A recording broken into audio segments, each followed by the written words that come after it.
Hello बच्चों, let's see this question.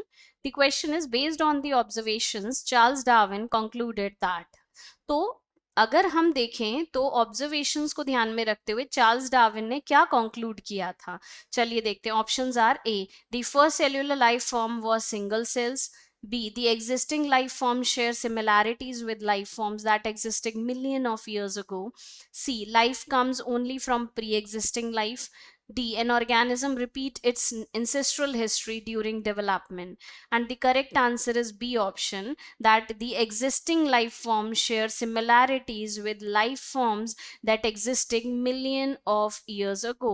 तो इसका आंसर ये है. आप अगर देखें, हमने बात करी जैसे फॉर एग्जांपल हम प्लानेरिया को देखते हैं तो प्लानेरिया के अंदर सबसे पहली बार हमें आई स्पॉट देखने को मिला, eye like structure. And after that आज तक even the human are evoluted, आज तक we all are having eyes. यानी कि हम लोग वो सिमिलैरिटी शो कर रहे हैं कुछ कैरेक्टर्स जो कि बहुत सालों पहले, मिलियंस ऑफ ईयर्स अगो पहले देखी गई हैं.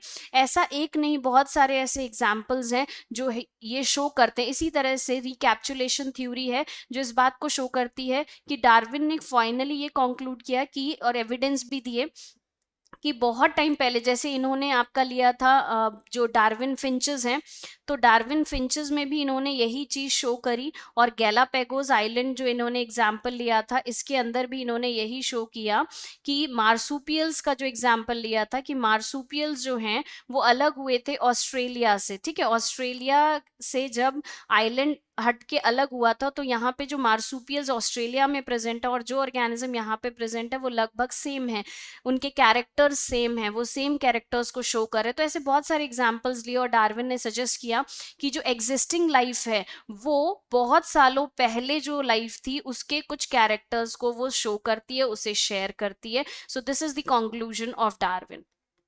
ए इज नॉट द आंसर, क्योंकि डार्विन ने ये नहीं बताया था कि पहली सेल्यूलर लाइफ जो है वो सिंगल सेल है. इस रीजन से ए आपका आंसर नहीं होगा. सी ऑप्शन है, life comes only from pre existing life. ये बात डार्विन ने नहीं बताई थी.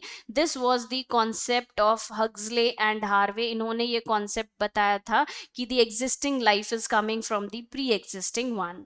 D option, an organism repeat it's ancestral history during development. तो ये बिल्कुल, ये स्टेटमेंट डार्विन का नहीं है कि एक ऑर्गेनिज्म रिपीट कर रहा है अपने एंसेस्ट्रल हिस्ट्री को ड्यूरिंग डेवलपमेंट. ये आपका बिल्कुल नहीं है, क्योंकि डार्विन ने ऐसी कोई बात नहीं कही थी. और अगर हम इसको इनहेरिटेंस कॉन्सेप्ट में ले रहे तो इनहेरिटेंस वाली जो बातें हैं वो लेमार्क ने बताई थी कि how the characters of the ancestor they are repeating or they are inheriting to the next generations. Okay, so that's why the final and correct answer of this question is B option. Okay, best of luck.